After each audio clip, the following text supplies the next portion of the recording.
नाही रे, तो मालवणीचं हेल वाटता. एक नाटक करायचंय. मालवणी आहे का? मग मी कधी कधी म्हणतो मी दुसरं करू शकत नाही का? एखाद्या सिरियलमध्ये घेतलं नाही ना तर निर्माता काय सांगतो, चॅनल नको म्हणाले. आपण चॅनलला विचारतोय का? नाही रे, निर्माता ऐकायलाच तयार नाही. म्हणजे आपल्याला जे मिठ्या मारतात ते आपल्याला घेतीलच असं नाही. चौपटीवर पण झोपले, रस्त्यावर पण झोपले, अक्षरशः रस्त्यावर झोपले. तरी सुद्धा माझ्या घरचे म्हणायचे भीक मागाचे धंदे आहेत. ते कसलं नट होतं. तो कापूसवाला होऊ शकतो, घड्याळवाला होऊ शकतो, मग आंबेवाला मुख्यमंत्री का होऊ शकत नाही. बिग बॉस मध्ये मी 3च आठवडे होतो, मी नाही टिकू शकलो तिकडे. का नाही टिकू शकत? एवढं सगळं खोटं नाही ना करता येत. ते ठरवूनच जायला लागतं. फुबाई फू नंतर पण असे दिवस बघितले की खिशात माझ्या 2 रुपये नाहीये. इथे रंगलेल्या गालाचे मुके घेतात. ह्या क्षेत्रामध्ये उगवत्या सूर्याला नमस्कार केला जातो, मावळत्या दिनकराला सनसेट म्हणून वापरला जातो.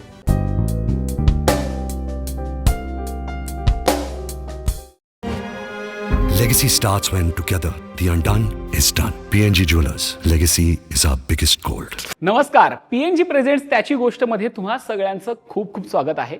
आज माझ्यासोबत आहे निखळ विनोदाचा झरा आणि सोबत मालवणी भाषेची जोड. म्हणायला गेलं तर मालवणी भाषेची धुरा त्यांनी आपल्या खांद्यावर समर्थपणे पेलली आहे, म्हणूनच आज त्यांना मालवणी भाषेचा बादशाह म्हणतात. माझ्यासोबत आहे दिगंबर नाईक. दादा, तुझं खूप खूप स्वागत आहे Thank you. राजश्री मराठीवर. Thank you thank you very much. कसं आहेस? काय सुरू आहे सध्या? मस्त, एकदम फर्स्ट क्लास. बऱ्याच गोष्टी चालू आहेत. पाईपलाईनमध्ये म्हणतो ना आपण तसं, तर चालू आहे पण छोटं मोठं. आपण कलाकार जेव्हा म्हणतो की पाईपलाईन मध्ये सुरू आहे काहीतरी, तर बरंच काही सुरू असतं. मग नाटक आहे, सिनेमा आहे, मालिका आहे. कोणत्या माध्यमातून सध्या तू प्रेक्षकांपुढे येतोयस? नाही, मी आत्तापर्यंत तर मी नाटक म्हणूनच येत होतो. त्याच्यानंतर मी एक वेब सिरीज केली आहे जी आता रिलीज होईल. त्याचं काम चालू आहे, पोस्ट प्रोडक्शन वगैरे ज्या गोष्टी असतात. मीपर्यंत माझं एक नाटक चालू होतं, वस्त्रहरण मी करत होतो. त्याच्यानंतर वस्त्रहरण नंतर पण मी एक नाटक केलं, 7 बेलवलकर नावाचं, जे डिरेक्ट मी केलं. पहिलं दिग्दर्शन माझं. पहिलं म्हणजे आधी मी फक्त मदत करायचो, हे नाव लागलं माझं दिग्दर्शक म्हणून. त्याचे फार कमी प्रयोग झाले आणि मग ते काही गोष्टींसाठी थांबलं. ते आपल्या इंडस्ट्रीमध्ये होतं. आणि आत्ता एक नवीन नाटक करतोय मी, म्हणजे चर्चा चालू आहेत, मीटिंग्स चालू आहेत, असं चालू आहे. अगदी. जेव्हा एखादा कलाकाराला एक सुंदर उपमा मिळते, मालवणी भाषेचा बादशाह किंवा मालवणी भाषेतील नट, तेव्हा तू याकडे कसं बघतो? उपमा म्हणून बघतो की तुला मालवणी भाषेपुरतं सीमित केलंय असं बघतोस? नाही, दोन्ही गोष्टी आहेत. म्हणजे बेसिक कसं आहे की मला जर आता मालवणी सम्राट मच्छिंद्र कांबळे यांनी मालवणी 7 समुद्रापलीकडे नेली, हे म्हणजे काळ्या दगडावरची पांढरी रेघ आहे. त्यांनी खूप मेहनत केली, त्यांनी जीवाचं रान केलं. पर्यायी म्हणजे त्यावेळेला असं मी ऐकतो की जमिनीवर पण झोपायला लागायचं, झावळ्या टाकायच्या. म्हणजे चुडता म्हणतो ना आम्ही, माडाची जी पडतात त्या चुडतांवरती पण आम्ही झोपान दिवस काढले. असं मला म्हणजे लवराज कांबळी असेल, अंकुश कांबळी असेल किंवा इवन बाबूजीसुद्धा, की कसं असतं की प्रत्येक भाषा आहे ना, त्या भाषेचं एक नशीब असतं. पण ते नशीब उजाडण्यासाठी ज्या माणसाने मेहनत घेतलेली असते किंवा त्याच्यासाठी अथक परिश्रम, त्याचं नाव मच्छिंद्र कांबळे म्हणजे बाबूजी. अगदी. त्याने एवढं मोठं शिवधनुष्य उभं करून ठेवलं. माइलस्टोन नाटक वस्त्रहरण. त्यांची सगळी नाटकं तशीच होती ना, पाणगोईले रवैल असेल, चाकरमनी असेल, हे दुआदार बॅटिंग. म्हणजे मालवणी भाषेला एक दर्जा दिला त्यांनी. ओळख तर दिलीच, पण दर्जा दिला. आणि त्याच्यानंतर मी असं ते करायला लागलो, मी मालवणी बोलायला लागलो आणि मला असं वाटायला लागलं की चला आपण पण आपली भाषा आहे ही टिकवायला पाहिजे. कारण मी नेहमी म्हणतो 2 गुजराती गुजरातीत बोलतील, 2 मद्रासी मद्रासीत बोलतील, 2 भैया भोजपुरीत बोलतील, पण 2 मालवणी माणसं मालवणी भाषेत बोलाक लाजतील. त्याचं कारण माका माहीत नाही, पण माका भैया मिळाले, गुजराती मिळाले, त्याच्यानंतर मद्रासी मिळाले, कोणीही मिळाले, मी त्यांच्यावर फडाफडा मालवणी बोलतोय. त्याका काय कळांदे किंवा नको कळांदे मी बोलतोय. याचं कारण माका माझ्या भाषेचो, माझ्या मातीचो, माझ्या म्हणजे काय म्हणतो तो माझ्या प्रदेशाचो माका खूप अभिमान आहे. वा वा वा. त्यामुळे मी मालवणी बोलतोय, मी बोलत राहतलोय. आणि शेवट आणि कसं असतं आपल्या भाषेत आहे ना, आपण कम्फर्टेबल खूप असतो. आता मी वऱ्हाडी भाषेमध्ये पण खूप सिनेमे केलेत, एक 4 सिनेमे केलेत जवळजवळ अमरावतीला, बऱ्यापैकी केले. पण मालवणीवरती माझं विशेष प्रेम. अगदी अगदी माझा. पण हे प्रेम हा स्वाभिमान, ही भावना कधी जागृत झाली? कारण की आपण सगळ्याच भाषा शिकत असतो. आपण इंडस्ट्रीमध्ये आहोत म्हटल्यानंतर मग प्रमाण भाषेला परत एक वेगळं महत्त्व आहे. या सगळ्यामध्ये मालवणी भाषेचा हात धरायचा किंवा आता याच भाषेचं काय म्हणतात की बोट धरून पुढे चालायचं, हे कधी ठरवलं? तो आता जो स्वाभिमान दिसतोय मला बोलण्यात, तो कधी आला? ॲक्च्युली कसं आहे की मी मुंबईत इल्यानंतर मी जर पहिलं नाटक केलं, व्यावसायिक रंगभूमीवरचं पहिलं नाटक, त्या नाटकाचंच नाव अर्धी मस्ती अर्धा ढाव, ज्याचे लेखक दिग्दर्शक आबा पेडणेकर, ज्याचे मी 700 प्रयोग केला आहे. काही ओळख नाही, काय नाही, खेड्यापाड्यात जाऊन स्ट्रगल करून त्याचे आम्ही जवळजवळ 700 प्रयोग केले. विषय होतो की होच कोकणातले जमिनी, परप्रांतीयांका विकतात, भावाभावांची लपडी, हा सगळा विषय घेऊन केलेलं तेव्हाचं नाटक. तेव्हा मला कोण फार ओळखत नव्हतं आणि तेव्हा अजितेम जोशी लिहायचे, पत्रकार, तुम्ही ओळखत असाल. अजितेम जोशीने एक असा साधारणपणे मोठा लेख, अर्ध पान लेख लिहिला होता. मग नवा काळ हे ते होते ना, तेव्हाचे पेपर सगळे छापून आलं की रंगभूमीला प्रति मच्छिंद्र कांबळी सापडला. म्हणजे चालणं, बोलणं, त्याच्यानंतर शब्दफेक, संवादफेक, असं माझ्याबद्दल खूप लिहून आलं. आणि मग ते लिहून आल्यामुळे त्याच्यानंतर मटामध्ये माझं नॉमिनेशन झालं, म्हणजे नामांकन झालं. मानांकन नाही मिळालं मला, पण नामांकन झालं माझं. त्याच्यानंतर मग ते सुरू झालं. आणि ते नाटक जेव्हा मी केलं, अर्धी मस्ती अर्धा ढाव, त्याच्या आधी मी एक नाटक केलं होतं, एक एकांकिका होती, आयुष्य असंच जगायचं असतं. आणि आयुष्य असंच जगायचं असते ह्या एकांकिकेचं जेव्हा नाटक झालं तेव्हा त्याच्यामध्ये मी एक रोल करत होतो. मी, मंगेश देसाई, सुहास परांजपे आणि जे हे वारले संजय बेलोसे, तो संजय दादा माझा एकदमच, तर तो त्याच्यात काम करत होता. आणि एक प्रमोद सुर्वे म्हणून जो डिरेक्टर आहे, आता तो डिरेक्शनच करतो, मी काम करत होतो. आणि मंगेश देसाई असं म्हणाला की मी सरांना बोलवतो. म्हणजे तोपर्यंत मला काय, असं मी आपला हौशी, आणि कोण सर? तो म्हणाला सतीश पुळेकर सर. आणि मग मी म्हटलं परिसर स्पर्श आहे नाटकाला. आले सर, तर माझी काही ओळख नव्हती. मग सर बसले, मग तालीम सुरू झाली.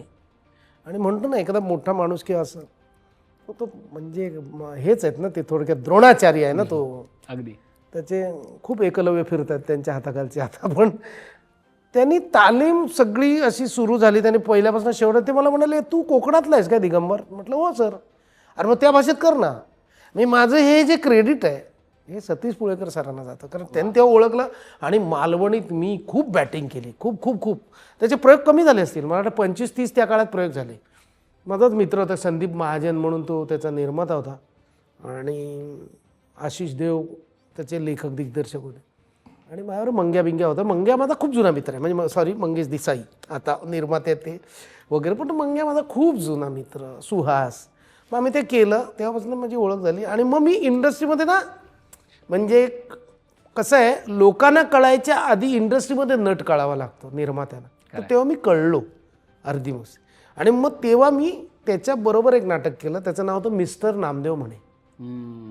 लेखक प्रलमयकर, दिग्दर्शक अजितदादा, अजित भुरे, नेपथ्य बाबा बारसेकर, निर्माते महाराष्ट्र रंगभूमी आणि गणरंग म्हणजे विनय काका आणि संतोष कोथरेकर, ही 2 बॅनर. तेव्हा सुमुखी पेंटचे कॉस्ट्युम, म्युझिक अजय अतुल नाटकाचं. म्हणजे असं सगळं अतिरती महारथी लोक होते. शीतल तळपदे, मला वाटतं शीतल दादाच होता वाटतं याला लाईट्सला. आणि अतुल परचुरे लीड रोलला, मिलिंद फाटक, अक्षय पेंडसे जो वारला तो, संत्या मयेकर, त्याच्यानंतर सुदेश म्हशीलकर आणि मी, 6 जण. पहिलं स्त्री पात्र विरहित नाटक केलं, तो माझ्या आयुष्यातलं खरं टर्निंग पॉईंट आहे. म्हणजे खूप सुंदर नाटक होतं ते. अरे, आणि त्याच्यामध्ये मी पश्चिम महाराष्ट्रातला प्रतिनिधित्व करणारा एक तरुण, म्हणजे इकडे मालवणी करतोय आणि इकडे पश्चिम. तर त्याच्यात तथाकथित जे स्वयंघोषित दिग्दर्शक असतात ना काही लोक, ते येऊन बोलायचे, नाही रे तो मालवणीचा हेल वाटता. म्हणजे आपल्याकडे ना एक स्टॅम्पिंग आहे. म्हणजे मी कुठलीही भाषा उद्या बोलायला गेलो, मुळात भाषा, आता काही लोक म्हणतात नाही ही मराठी भाषा आहे, असं काय नसतं ना, बोली भाषा आहे ती. तर त्याच्यात ते काही लोक म्हणतात आमची मराठी करेक्ट आहे, काही लोक म्हणतात आमची मालवणी करेक्ट आहे, काही लोक म्हणतात आमची बानकोटी करेक्ट आहे, काही म्हणतात आमची वराडी करेक्ट आहे. असं काय नाही. जेवढे वेगवेगळे आपले प्रदेश आहेत, दर 30 कोसावरती मालवणी पण बदलते. तर त्यामुळे कसं आहे की मग त्याच्यामुळे मला ते नाटक मिळालं कुठचं मिस्टर नाम मिस्टर नामदेव म्हणे. आणि मिस्टर नामदेव म्हणे नंतर अतुल परचुरे. मला बुवाला जी मी पहिली सिरियल झीची केली किंवा घडलंय बिघडलंय, म्हणजे मी जो आहे त्याच्यामध्ये अतुल परचुरे, अजित भुरे, आबा पेडणेकर, सतीश पुळेकर अशा लोकांचा थोडा थोडा हातभार लावून मी इथपर्यंत आलो. आणि मग घडलंय बिघडलंय सुरू झाल्यानंतर ना एक ॲक्टर म्हणून वेगवेगळं करणं, मग तिथे आम्हाला श्रीरंग गोडबोलेच भेटले. तो तर म्हणजे सागर आहे. साक्षात श्रीरंग भेटले. हा, साक्षात तो आपल्याला हवं तेवढं ओंजळभर पाणी त्याच्याकडनं घ्यायचं, त्याला काही विचारा तो बोलणार, तो काही सांगा, असं मग ते करत गेलो. भाषेचा विषय असा आहे की ज्याच्याविषयी आपण बोलावं तितकं कमी कमी आहे खरं तर. पण जेव्हा आपण भाषेची कास धरतो तेव्हा आपल्यावर टीका देखील होते. हो. जसं की एखादा माणूस पश्चिम महाराष्ट्रातनं आला तर त्याचा न काढला जातो, त्याचा हेल काढला जातो. अशा वेगवेगळ्या टप्प्यावरती त्याला बोललं जातं. असे अनुभव कधी इंडस्ट्रीत सुरुवातीच्या काळात आले का, की बाबा हा मालवणीच बोलू शकतो, हा तेवढंच करतो, ह्याच्या भाषेत हाच प्रॉब्लेम आहे, असं कधी जाणवलं, कधी झालं? खूप जाणवलं ना. म्हणजे बेसिक काय होतं सांगतो. त्यात दिगंबर एक मालवणी बोलतो, तर त्याला स्किट पण मालवणीच द्यायची. आता मी आगरी पण केली, मी बाणकोटी उत्तम बोलतो, मी रिजनल 6 भाषा उत्तम बोलतो, की मी वराडी बोलतो, अगदी कट टू कट, म्हणजे अपासनं ज्ञपर्यंत बोलतो असं नाही, पण वराडी भाषा बोलतो. आता कसं आहे, वराडीमध्ये पण खूप व्हर्जन्स आहेत, मालवणीमध्ये खूप व्हर्जन्स आहेत.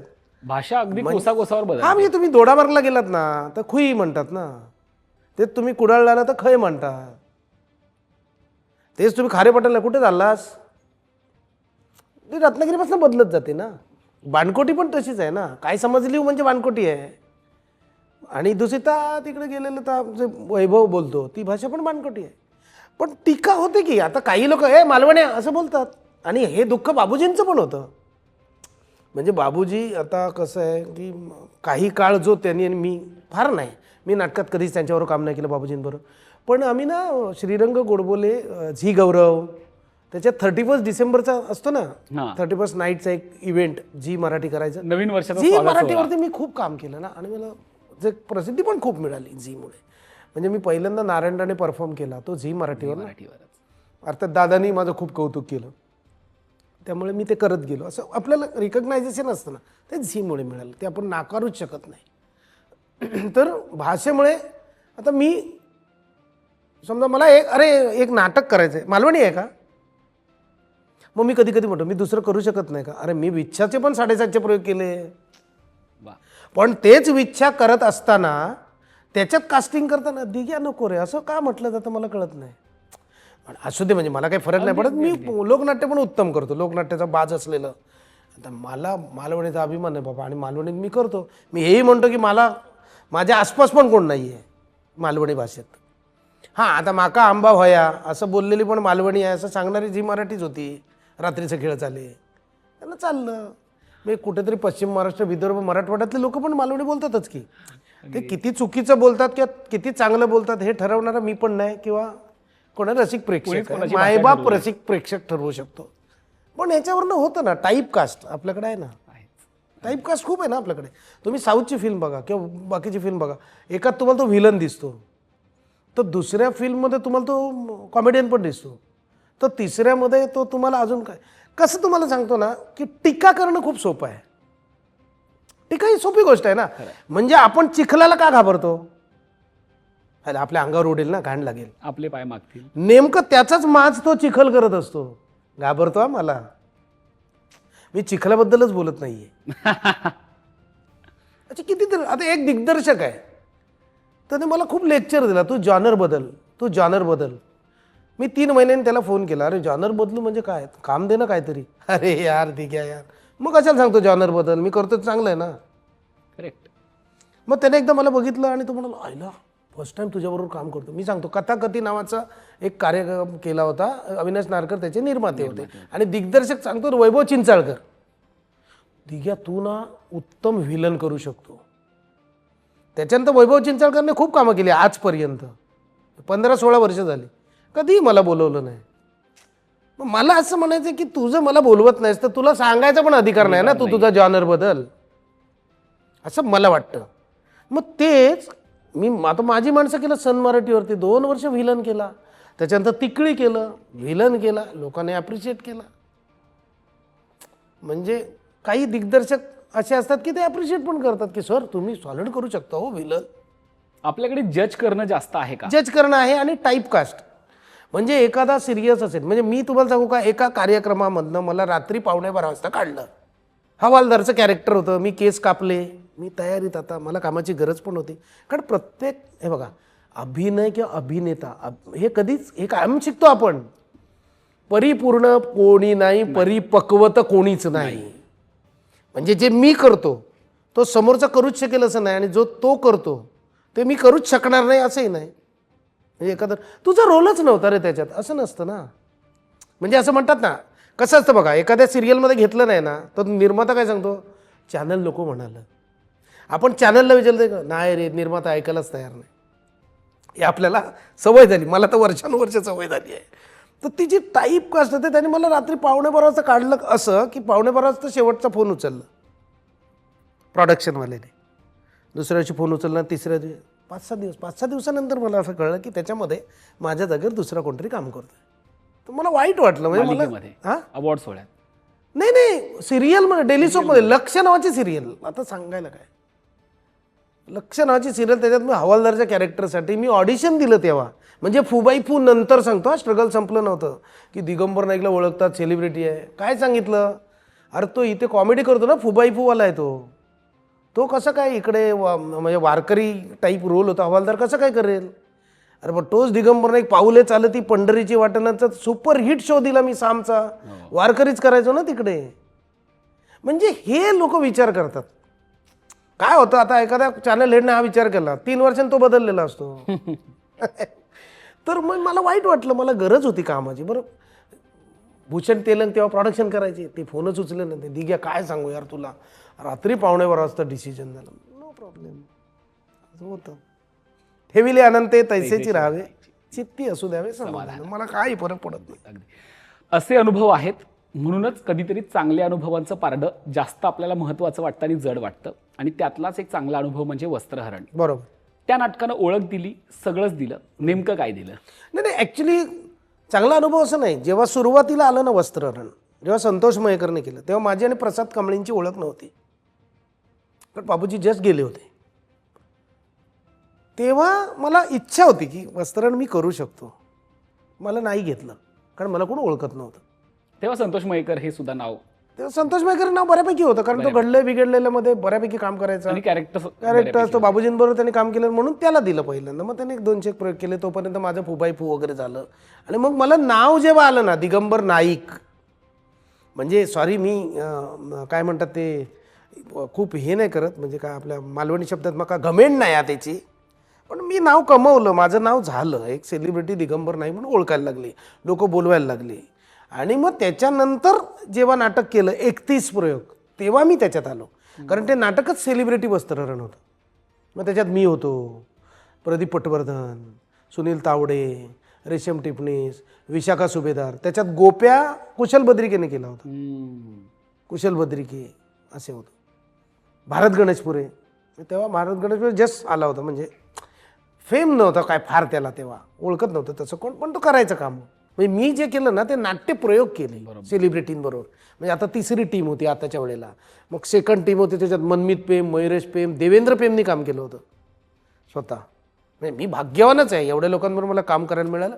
आणि महत्त्वाचं म्हणजे बाबूजींचं शिवधनुष्य पेलण्याची मला एक संधी मिळाली, ती थोडी लेट का होईना, पण ते आल्यानंतर खूप फरक पडतो. म्हणजे नाही असं नाही की सेलिब्रिटी वस्त्रहरण करतोय, हाऊसफुल शो, एक गर्दी, खूप मजा येते. आणि आपल्या भाषेतलं, आणि जे मी कधीच बघितलं नाही, हे वस्त्रहरण नाटक हे मी स्टेजवर कधीच बघितलं नाही की बघून आपण ग्रास्पिक करून की अनुकरण करतो ना, तसं कधीच नाही. फक्त कसं आहे की आमच्या कोकणामध्ये कुठचाही कार्यक्रम असला ना तरी ती कॅसेट लावायची वस्त्रहरणची.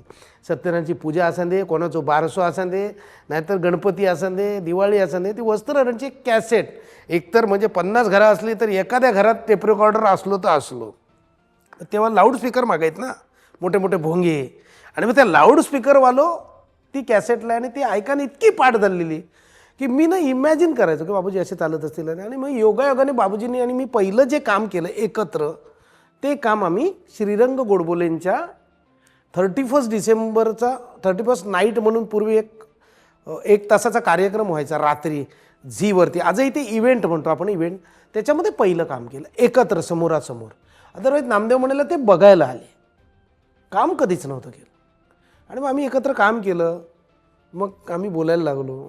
काही लोक आपले गैरसमज करतात ना, की तो त्यांच्या मनात कुठेतरी होता असेल, मग ते बोलायचे नाही फार मायाची. मग नंतर आम्ही खूपच बोलायला लागलो. मग आम्ही फोन करायला लागलो. मग खूप जवळ आलो. मग मी 1-2दा भेटलो असं. पण असं वाटलं नव्हतं की त्यांच्या जागा त्या माणसाचा रोल मला करायला पाहिजे. पण तुमची जसं मी इच्छा केलं तेव्हा मला वाटलं की मी मालवणीचा माझ्यावर स्टॅम्प आहे, मी मालवणीच बोलतो. तरी मी लोकनाट्याचे 700च्या आसपास प्रयोग केले.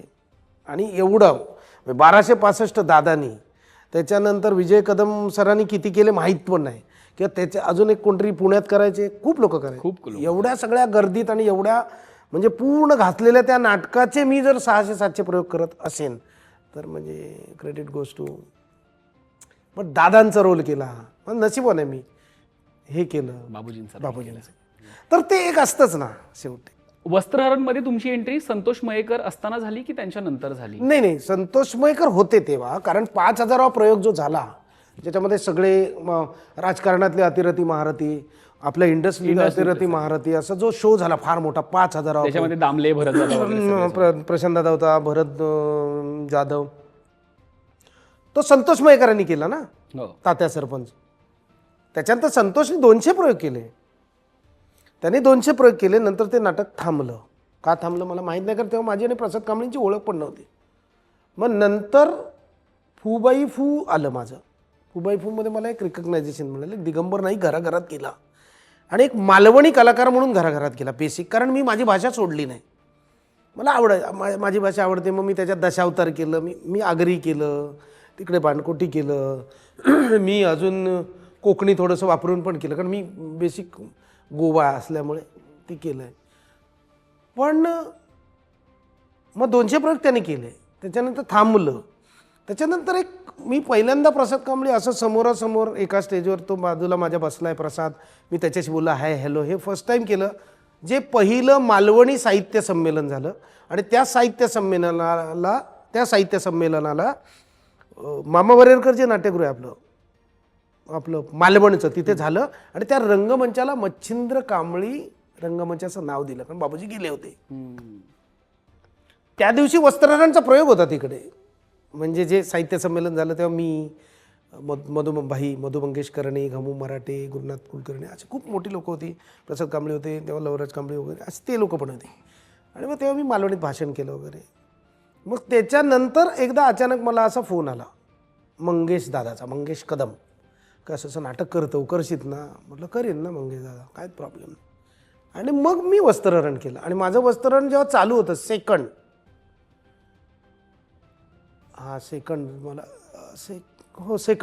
जेव्हा मी वस्त्रहरण केलं तेव्हा गेला ना संतोष. म्हणजे पहिलं मी 2013ला केलं आणि त्याच्यानंतर आम्ही मला वाटतं एक 5-7-8 वर्षांनी दुसरं केलं. त्याच्यानंतर 7-8 वर्षांनी तिसरं केलं ना. म्हणजे आत्ता जे मी केलं 2024ला बंद झालं ते. म्हणजे वस्त्रहरणही सहज नाही मिळालं. पण मग वस्त्रहरणे काय दिलं? नाही, वस्त्रहरणने काय दिलं म्हणजे मी मालवणी करतच होतो. वस्त्रहरणने ऑडियन्स दिला एवढंच म्हणू शकतो. मायबाप रसिक प्रेक्षक दिला वस्त्रहरणने मला, की माझा मालवणी जो कोण ज्यांना माहीतही नव्हतं, जी नवीन पिढी आली त्यांनी बघितलं की हा पण करू शकतो असं. आणि बाकी मी तर आता लोक ओळखत तर होतेच ना. खरं हां, म्हणजे वेगळं चेहरा तर होताच, चेहरा आहेच ना, त्याला काय वेगळं फेम काय मिळालं वगैरे असं काय नाही म्हणू शकत ना. म्हणजे आता कसं बघा, घडलं बिघडलं गेलं मला फेम मिळालं, फुबाई फूने वेगळं मला ओळख दिली, घराघरात मिळाली. हां, तर त्यामुळे वस्त्रहरणमुळे कसं आहे की एक समाधान दिलं आत्मिक, जे कशातच येत नाही, जे पैशात मोजता येत नाही. इतकं मोठं आत्मिक समाधान प्रोजेक्टमध्ये आतापर्यंत जर मला कुठच्या प्रोजेक्टचं मिळालं असेल तर ते वस्त्रहरण. आणि त्याच्यात आहे ना सगळ्यात जास्त आत्मिक समाधान मला तिसऱ्या टीममध्ये मिळालं. बिकॉज ऑफ आम्ही कोकणात प्रयोग केले. मी वेंगुर्ल्यात प्रयोग केला, मी कणकवलीत प्रयोग केला, मी कुडाळमध्ये प्रयोग केला, मी मालवणमध्ये प्रयोग केला, कोकणात दापोलीत प्रयोग केला.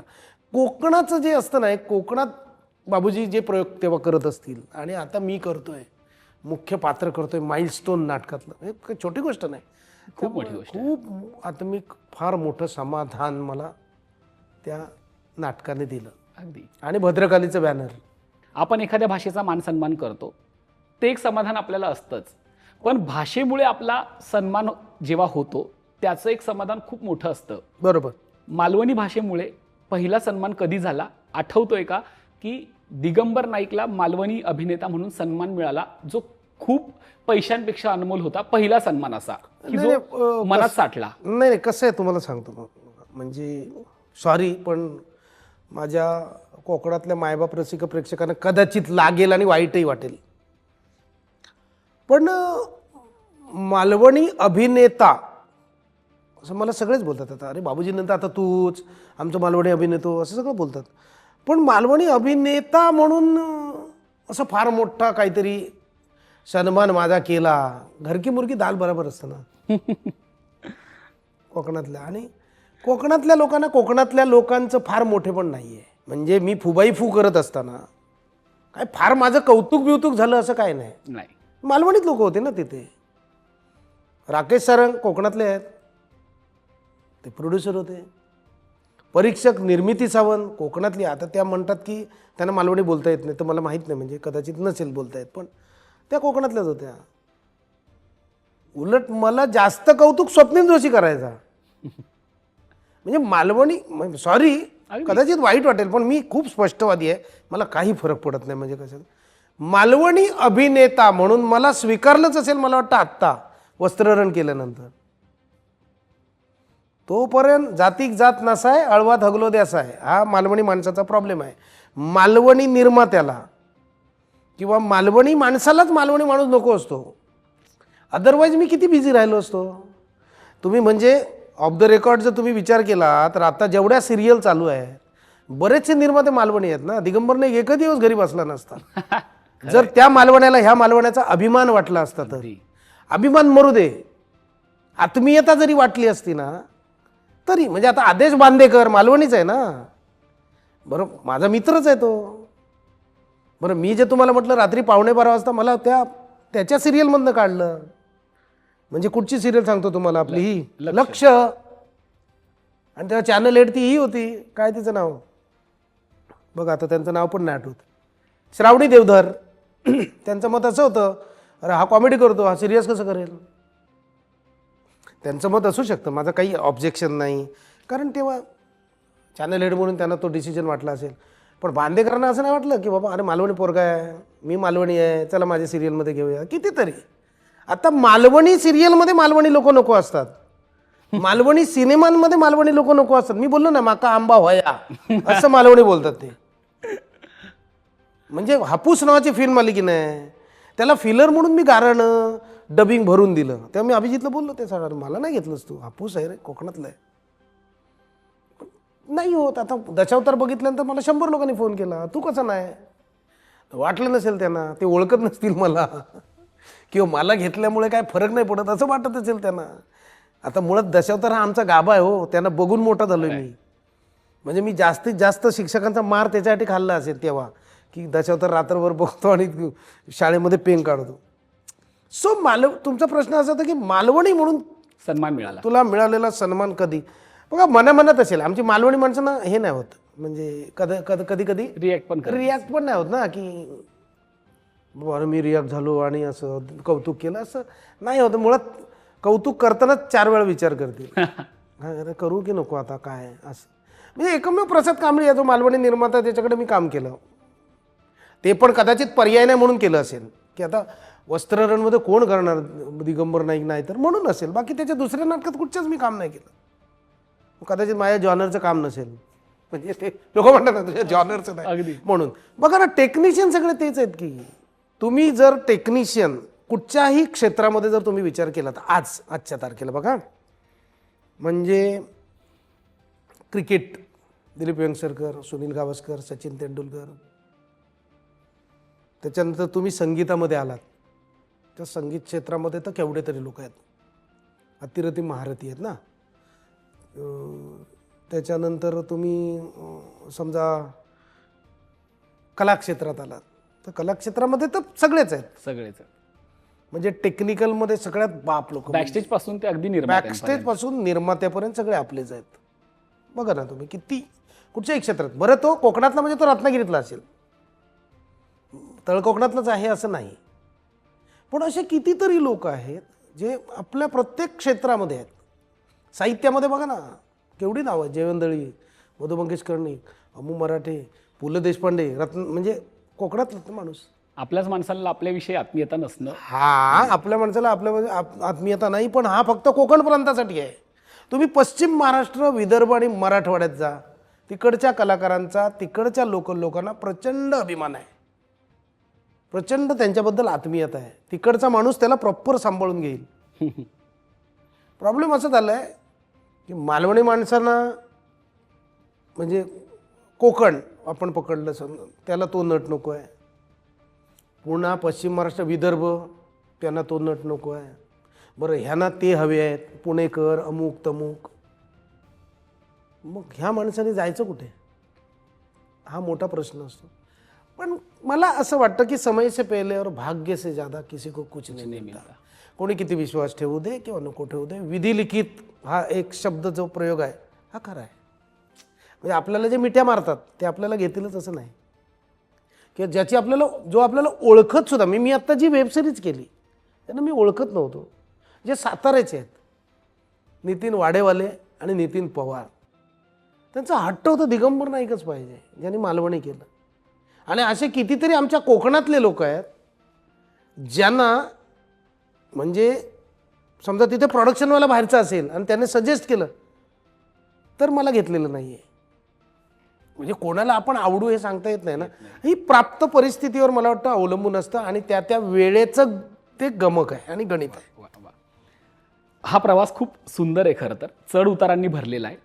पण ह्या प्रवासामागे कुठेतरी एक बेसही आहे जो बालपणाकडे जातो. बालपण कसं होतं? ते बालपण ठीक होतं, म्हणजे ठीकठाक होतं. असं काही कोकणातच खूप होतं? श्रीमंत असं पण नाही किंवा 2 वेळ जेवायला मिळत नाही. हा कोकणात सावंतवाडी तालुक्यात इंसुली नावाचं गाव आहे, तिथे मी लहानाचा मोठा झालो. मी ह्या क्षेत्रामध्ये काय हा एक प्रश्न सगळ्यांनाच पडलेला असतो. तर मी असं ना अमुक झालं मग ॲक्सिडेंटली आणि मग असं मी कधी खोटं सांगत नाही आणि मी हे करायला आलो नाही. मला नटच व्हायचं होतं. म्हणजे आपण लहानपणी आमच्या कोकणात जे सांस्कृतिक संमेलनं म्हणतो ना आता होतात किंवा ॲन्युअल फंक्शन, तर ते सरस्वती पूजन असं असायचं. म्हणजे दसऱ्यानंतर येतं ते असं. मग त्याच्यात मी असायचो भाग घ्यायला. लोकल काय नाटक असेल गाववाल्यांचं मी आहे. मग अजून कुठे काय करायचं मी आहे. मग कुठे दशावतार असेल तिथे बघायला जातं. मला आवडच होती. खाज होती. मी सांगतो खाज हा करेक्ट शब्द आहे नटासाठी. हे सगळं करत असताना माझ्या आईची खूप इच्छा होती. माझी आई आणि माझे वडिलांची इच्छा ते कधी बोलून दाखवत नाही. म्हणजे आई आणि वडील वेगळंच गणित असतं ना. म्हणजे त्यामुळे आपण बऱ्याचशा गोष्टी आहे ना, मला आपल्याला हे झालं आई ग असं आपण म्हणतो ना, ती एक अटॅचमेंट असते. अटॅचमेंट मुलाला वेगळी काय हवं ते आईला माहीत असतं. पण खिशाला चणचण असेल तर बाबा असं होतं. नॉर्मल आहे आता तेव्हापासून आतापर्यंत. तर माझ्या आईची प्रचंड इच्छा होती की त्याला कधीतरी टी व्हीच्या पडद्यावर बघायचं. तेव्हा मोठा पडदा बिडदा हे काय नव्हतं. मग ते माझ्या ना कुठेतरी डोक्यात होतं. मग मी साधारणपणे 1988 मुंबईत आलो. 87ला मुंबईत आलो. काही माहीत नव्हतं. माहीमला राहत होतो मामांकडे. 10x10ची खोली, हे सगळं वेगळंच गणित. मग समोर समुद्र आहे फार मोठा माहीमचा. तिकडं प्रातर्विधी आटपायच्या. मग यायचं आंघोळ करायची बाहेर पडायचं. मग कधी मिळालं तर अगदी बजेट असेल तर वडापाव किंवा 2 वडापाव, बजेट नसेल तर 1 वडापाव, आणि अगदीच नसेल तर एका वड्यावर 2 पाव, आणि अगदीच नसेल तर पाण्यात भिजवून पाव. मी कधी सांगत नाही, मला आवडत नाही ते सिंपल. आणि मग तिकडे मी त्याच्यात त्या चौपाटीवर पण झोपलो आहे, रस्त्यावर पण झोपलो, अक्षरशः रस्त्यावर झोपलो आहे. हे कोणाला माहीत नसतं, पण नसू दे. म्हणजे ते काय कोणाला माहीत पाहिजे असं काही नाही. आम्हालाच खाज होती, मग नटच व्हायचं होतं म्हणून मी आलो होतो. आणि मग मी करत आलो. मग मी फाउंडर टेक्नॉलॉजी केलं. मी प्रीमियर ऑटोमोबाईलमध्ये मुंबईत. म्हणजे मी ITI केलं रत्नागिरीला. तिथे मी महाराष्ट्रात पहिला आलो. तिकडनं मला एक NCTVTची परीक्षा असते, national council training for vocational training. त्या ट्रेनिंगसाठी मला अंबरनाथ सेंटर आलं आणि मी म्हटलं हीच ती वेळ, आज तो क्षण. कारण मी सगळ्यात छोटा असल्यामुळे मला सोडत नव्हती आई तर खूपच. आणि तेव्हा तर काहीच नव्हतं ना, हे पत्र पाठवणार, ते पत्र 15 दिवसांनी पोचणार. म्हणजे मी भाग्यवान आहे आपली पिढी, कारण आपण सगळं बघितलंय. आपण तार बघितली, आपण पोस्ट बघितलं, आपण आता ईमेल बघितलं, सगळंच म्हणजे सगळं बघितलं. सगळं बघणारा आणि महायुद्धाकडे चालणारा भारत जाऊ नये, कारण कोणाला त्रास होऊ नये, पण तेही बघितलं, युद्ध बघितलं. मग मी आलो. मग अंबरनाथला माझी परीक्षा असं सांगून मी पटवून त्यांना, माझा एक मित्र विवेक आंबिये म्हणून, त्याचे जिजाजी पेन इंजिनिअरिंग कॉलेजला प्रोफेसर होते आणि मी तेव्हा हॉस्टेलवरती राहायचो रत्नागिरीत. मी त्याला पटवलं, बोल काय करू, माझ्याकडे पैसे पण नाही.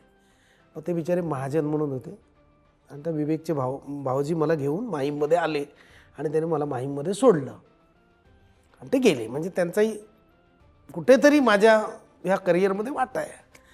मी बघितलं, अरे बापरे, हे सगळं, एवढ्या गाड्या, एवढी वाहनं, म्हणजे धावणारी वाहनं, त्याच्यानंतर बघितलं तर सगळी पत्र्याची घरं. बापरे, आपण कसं सर्वाईव्ह करायचं, पण करायचं. आणि मग सुरू झालं. तेव्हाच माझं NCTVTमध्ये दिल्ली बोर्डात पण मी पहिला आलो. वा. मग मी सिलेक्ट झालो प्रीमियर ऑटोमोबाईलमध्ये फाउंड्री डिपार्टमेंटला. मग ते हे असतं ना 2 वर्षाची अप्रेंटिसशिप. मग तेव्हा मी अजून एक फाउंड्री टेक्नॉलॉजी इंजिनिअरिंग पण केलं प्रायव्हेटमध्ये. मी तिकडे सिलेक्ट झालो ना, तिकडे मी मोल्डिंग करायचो. मोल्डिंग म्हणजे वाळू असते, त्या वाळूमध्ये एक साचा बनवतात. त्या साच्यामध्ये 1350 डिग्री सेल्सिअसला वितळलेलं लोखंड ओतायचं आणि त्या लोखंडाचा पार्ट बाहेर काढून तो मग पुढे जायचा, मग तो सापवायचा, पुढे जायचा आणि मग तो गाडीत लागायचा. म्हणजे थोडीशी प्रस्तावना सांगितली. तर त्या फाउंड्रीमध्ये मी काम करत असताना ती जी वाळू आहे, सिरॅमिक सँड म्हणायचे त्याला, त्याचा सप्लायर होता सुनील दादा, म्हणजे सुनील तावडे. त्याची माऊली कन्सल्टन्सी नावाची फार एजन्सी होती आणि तो ती आणायचा. आणि तेव्हाचा सुनील तावडे म्हणजे माहीत आहे ना, की सगळी नाटक आणि स्टार आणि असा. मग तो आला की मी असं बघत बसायचो. मग तेव्हा मी हौशी करायचो हे माझ्या काही मित्रांना माहीत होतं. माझ्या जवळचे मित्र त्यांना म्हणाले, हो तावडे साहेब, तुम्ही एवढं काम करता, आमचा पोरगा आहे बघा ना, एक द्या ना छोट्याच्या. आणि मग सुनील दादाने मला पहिलं TV वरचं काम दिलं. त्या सिरियलचं नाव आहे काम फत्ते, दूरदर्शनची. मग त्याच्यामध्ये रसिका ओक होती हिरोईन, सुप्रिया विनोद होती, त्याच्यानंतर विजयदादा होता, म्हणजे विजय सर वारले, विजय कदम, दिलीप प्रभावळकर, प्रशांत दामले, सुधीर जोशी, सुनील तावडे, इला भाटे, अशी मोठी टीम. आणि मी असं आपलं बघायचो. तर मला आपलं त्या मॉपमध्ये उभा ना मी, म्हणजे ते सगळं झाल्यानंतर टेलिकास्ट होणार होतं. तर टेलिकास्ट होताना मला तो प्रोडक्शनवाला असं म्हणाला, बघा बघणाऱ्यांका सांग डोळे मिटू नको, डोळे बंद केल्याने का दिसतो बनवतलं, एवढंच काम. मी हेही सहन केलं आहे. एक पॅनिंगमध्ये कुठेतरी दिसलो असेल. आणि मला सांगायला म्हणजे खरंच वाईट वाटतं किंवा काय मला माहीत नाही, पण माझ्या आईची इच्छा होती. आणि ते माझं TV वरचं पहिलं काम, जेव्हा माझ्या आईला बरोबर 1 महिना झाला होता जाऊन, हार्ट अटॅकने गेली. पण सांगायचं तात्पर्य हेच आहे की माझ्या आई वडिलांची इच्छा असून त्यांना मला बघता नाही आलं TV वर. हे दुःख आहे कुठेतरी. वरून कुठून तरी बघत असतील, जर जे मानतील त्यांना माहीत आहे, नाही ते म्हणतील अंधश्रद्धा आहे. तर आशीर्वाद असतात त्या आई वडिलांमुळे मी इथपर्यंत आलो. माझ्या घरात तसे एज्युकेशनल आहेत लोक. माझा मोठा भाऊ प्रोफेसर, माझी बहीण एक ॲज अ डॉक्टर टाईप, माझा 2 नंबरचा भाऊ MA LLB, त्याची फॅक्टरी आहे. माझ्या दोन्ही बहिणी त्या MA झालेल्या आहेत. मीच कम नशिबी दळिद्री, म्हणजे 10वी नंतर हे काहीतरी केलं असं मला वाटायचं आणि असं मला समजायचे. कारण जोपर्यंत आमच्याकडे कोकणात कसं आहे, हे म्हणजे भीक मागायचे धंदे. म्हणजे दशावतार ह्याचं एवढं मोठा ओरा आहे दशावताराचा. हा दशावतार सिनेमा काढला, आता कैंबोनं त्याच्यात दशावतार काहीच दाखवलं नाही, किंवा जे दाखवलं ते अपमानित होणं एवढं दाखवलं आहे तसं बघायला गेलं मला विचारलं तर. कारण दशावताराने हिंदू पुराण, हिंदू संस्कृती जिवंत ठेवली आहे. दशावतारांमुळे देवदेवता आम्हाला माहीत आहेत. आणि दशावतारांचा जो ओरा आहे किंवा दशावतार ही जी कला आहे, ही म्हणजे यक्षगान नंतर आलेली कला आहे हो हिंदू संस्कृतीतली. ते बघून आम्ही मोठे झालो. पण तरीसुद्धा कोकणात असं म्हणायचे, रात्रीचो राजा आणि सकाळी कपाळावर बोजा. कारण ते पेटी घेऊन ते बिचारे फिरायचे. आता ती गाड्या आल्या, आता मोटरसायकल्स आल्या, आता बसमधून दशावतार जातात. मला अभिमान आहे. राष्ट्रपती पारितोषिक मिळालं आमचा ओमप्रकाश चव्हाण, सुधीर कळिंगड माझा आला की राजा वाटायचा. आणि त्यांचं वैशिष्ट्य आहे, तो राजा म्हणून आला की राजा वाटायचा, तो शंकर म्हणून आला शंकर वाटायचा, तो हनुमान म्हणून आला आपल्याला वाटायचं, हाच अरे हाच बजरंगबली आहे. ही ताकद कुठलंही स्क्रिप्ट नसताना संस्कृत वाचून, कुठलीही रिहर्सल नाही, 2 संस्कृतमध्ये बोलणारे नट आणि ज्याच्यामध्ये फंबल नाही. आता 3-3 महिने तालीम करून नाटकाला उभे राहिले तर 5 फंबल मारतात. ग्रेट आहे ना तो तशात. त्यानं बघून मोठे झालो तरी त्यांना नावं ठेवायची. तर आम्ही कोण? मलाही मी पोपट झाला रे नावाचा माझा पहिला शो आला, म्हणजे MTV बकरा, तसा ETV बकरा. निशिकांत सदाफुले जे डायरेक्टर होते, म्हणजे कोण मारेल की काय, मला मारलं पण होतं एकदा. तो मतिमंद होता आणि मी त्याला स्किट करायला गेलो आणि त्याने मारलं. असं म्हणजे त्या म्हणजे प्रतिकूल परिस्थितीतून आलो तरी सुद्धा माझ्या घरचे म्हणायचे भीक मागाचे धंदे ते कसलं नट होतंस.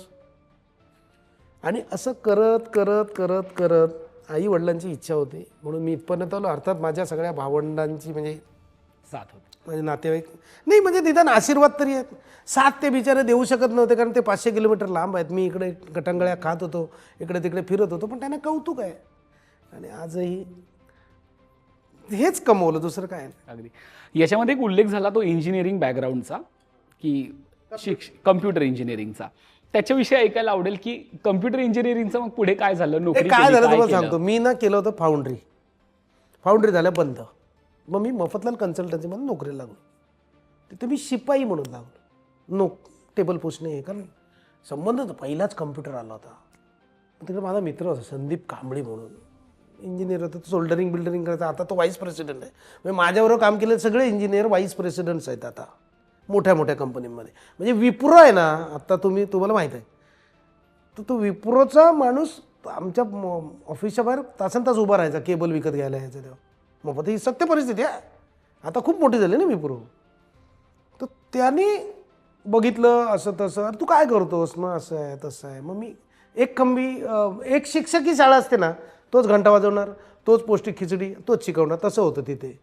मीच मॉनिटर असा पाठीला मारून जायचो, डिलिव्हरी करून यायचो, संध्याकाळी मीच त्याची एंट्री करायचो, मग मी स्टोअर ॲडजस्ट करायचो, असं सगळं चाललेलं माझं. तर प्रसाद ठोसर नावाचा माझा एक मित्र आहे, जो डिरेक्टर आहे, आता संत तुकारामचा डिरेक्टर होता. प्रसाद ठोसर ओळखत असेल, चांगला दिग्दर्शक आहे तो. त्याच्यावर आम्ही हौशी जेव्हा करायचो ना, आम्ही राज्य नाट्य वगैरे, तेव्हा प्रसाद माझा ग्रुप. प्रसाद ठोसर मला, अरे मी हे करणार का कम्प्युटर हार्डवेअर इंजिनिअरिंग. कुठे करणार? PC point. आता ते अस्तित्वात पण नाही PC पॉईंट. मग त्या PC पॉईंटमध्ये प्रसादमुळे मी इंजिनियर झालो. अरे मी हे काम करतोच आहे तर करूया. मी फार काम नाही केलं ना, मी 6 वर्ष नोकरी केली ना फक्त. मफतलाल 6 वर्षांत बंद झाली, मफतलाल कन्सल्टन्सी. पण मी जो इंजिनियर स्टॅम्प आहे ना, तो प्रसाद ठोसरमुळे आहे. मध्ये मला कुवेतला एक शो होता, तर तिकडे ग्रॅज्युएशनचं सर्टिफिकेट लागतं, म्हणून मी ते सर्टिफिकेट मागण्यासाठी प्रसादला फोन. तेव्हा मला जुन्या ह्याला उजाळा आला. तर मी जो इंजिनियर झालो, कम्प्युटर इंजिनियर, तो प्रसाद ठोसरमुळे झाला. आणि PC पॉईंटमधनं मी पूर्ण केलं. म्हणजे माझ्या बरोबरचे आहेत ना, आता काही माझे मित्र आहेत, संदीप कांबळे असेल, अजून एक शैलेश नाईक, श्रीकांत बोरकर म्हणून आमचा बॉस होता. म्हणजे तो बॉसच म्हणायचो आम्ही त्याला, कारण टॅलेंटमध्ये बॉस होता तो पण फार मोठा माणूस. निर्मल डॉटकॉमचा व्हाईस प्रेसिडेंट होता तो.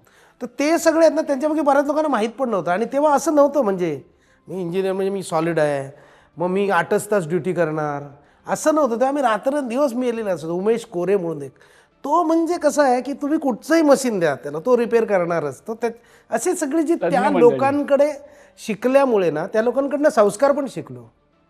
12 तास काम केलं, 14 तास काम केलं तरी आपण कसे फ्रेश राहतो. आपण काम केलं पाहिजे यार, आपण केलं तर आपल्याला मिळणार. असं म्हणजे शेतकरी मरतो म्हणून आज आपल्या ताटात पडतं, ते कोणालाच दिसत नाही. फक्त पडल्यानंतर अरे भेंडी छोटी आहे, कोबी छोटा आहे, हा खूप मोठा आहे, ह्याला चव नाही, हे आपण बोलतो. पण ते तो करतो म्हणून. ते तसं माझं आहे.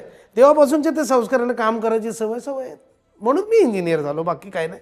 आणि बऱ्याचशा बँकांमध्ये ऑनलाईन केलं तेव्हा आम्ही. म्हणजे तेव्हा बँक मॅनेजरना पण सांगायचं दाबलं का बंद होतं म्हणायचे. म्हणजे काय, तर कीबोर्डवरती बटन दाबलं की ऑफ स्क्रीन होतं, दाबलं का बंद होतं. येऊन बघा की, मी आपणा सहकारी असेल, अहमदनगर सहकारी, आता महानगर झाली, SDCC म्हणजे श्रमिक सहकारी, हे सगळ्या केलेल्या आहेत. अभ्युदय कॉपरेटिव्ह, प्रत्यक्षात जायचो आम्ही तिकडे, बसायचो.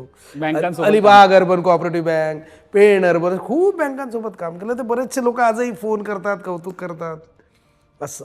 पण असं वाटलं नाही का की इंजिनिअरिंगचं जर बॅकग्राऊंड धरलं असतं तर थोडी स्थिरता मिळाली असती? 100%. तसं हे क्षेत्र अनिश्चित आहे. ती धरलीच आता 2-2.5-3 लाख रुपये पगार मिळाला असता मला. म्हणजे 8 तासाची ड्युटी, दर महिन्याला पैसे आले असते. पण तेच केलं असतं ना मी. पण मला तसं नव्हतं ना, मला ते करायचंच नव्हतं मला. आणि मी बऱ्याच वेळा मला म्हणतो ना की मी हे ॲक्टर झालो ह्याच्यात सगळ्यात मोठा जर म्हणजे मी आईवडिलांमुळे झालो, पण सगळ्यात मोठा सिंहाचा वाटा कोणाचा असेल तर माझी बायको. तिने जर मला सपोर्ट केला नसता तर काही खरं नव्हतं. कारण मी बदलापूरला पण राहिलो होतो. मी सकाळी 7:02ची गाडी पकडायचो. माझ्या म्हणजे माझी मुलगी तिने 6 महिने मला बघितलंच नव्हतं. Can't believe. कारण मी मडला शूट केलं, 750-1000 रुपयेच मिळायचे ना तेव्हा.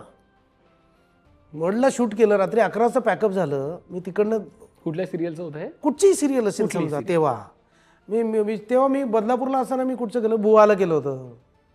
त्याच्यानंतर मला वाटतं अवघाची संसार केली होती तेव्हा मी. रात्री 11:30 पावणे 12 वाजले. तिकडनं मी स्टेशनला जाणार, म्हणजे मालाडवरनं दादरला येणार.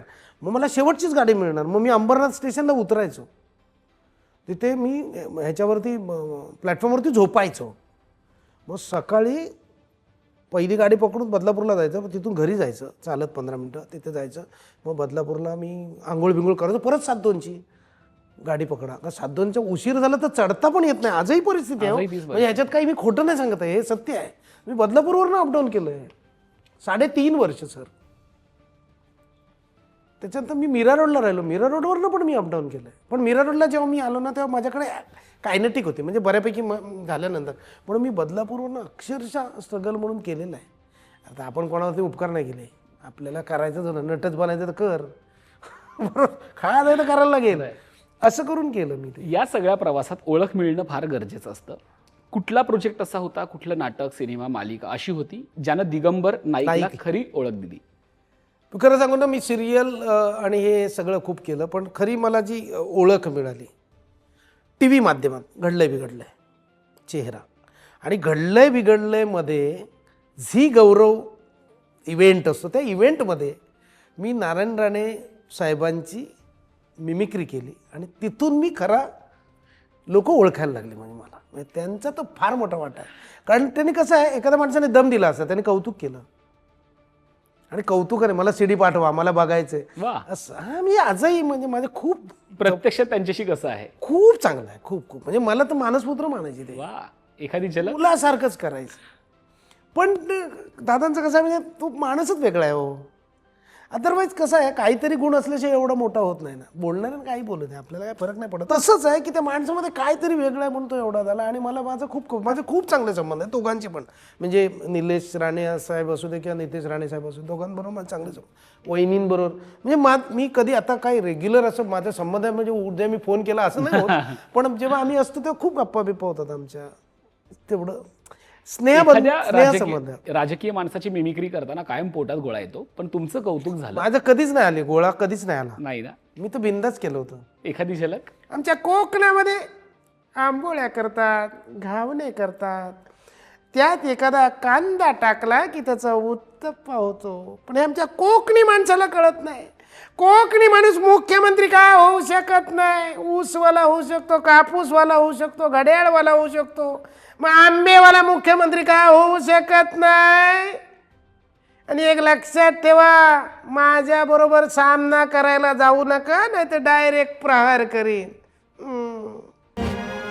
Legacy starts when together the undone is done. PNG Jewelers. Legacy is our biggest gold. दादा, या सगळ्या प्रवासामध्ये स्ट्रगलचा काळ कुठला होता की जेव्हा खऱ्या अर्थानं स्ट्रगल करावा लागला, किंवा आपण म्हणतो ना की ती खूप पायपीट असते, तो जगण्यासाठीचा असतो, काम मिळवण्यासाठीचा असतो, धडपडीचा काळ कुठला होता? सगळाच ना, आजही आहे. आजही आहे. आजही बघा ना, मी आता आपलं ठरलं होतं एक, मरत तडत पडत मी 1:30 वाजता पोहोचलो. हां, भले आता मी येताना थोडा AC खात आलो असेल, हा फरक आहे, पण स्ट्रगल आहेच की, आजही आहे. काम मागावं लागतं आजही? अरे मागावं लागतं म्हणजे आजही चॅनलवाले आहेत ना आपले, झी असू दे, कलर्स असू दे, सन असू दे, आजही मला ऑडिशन द्यायला लागतात, मला लुक टेस्ट द्यायला लागतात 3-3. अर्थात ते नंतर त्यांच्या मर्जीचाच माणूस घेतात. हा, म्हणजे त्यांचं सगळं ठरलेलं असतं, पण आजही मी करतोच की. स्ट्रगल करतोच ना. म्हणजे स्ट्रगल हे आयुष्यात संपत नाही. पहिलं स्ट्रगल पैसे कमवण्यासाठी असतं. मग त्याच्यानंतर आपण घर घेतो, कर्ज का होईना, आता आपण जरा मोठे झालो, मग ते कर्ज कसं फेडणार ह्याच्यासाठी स्ट्रगल आहे. त्याच्यानंतर गाडी घेतो, ती पण हप्त्यावर घेतो, हप्ते कसे फेडायचे, स्ट्रगल आलंच.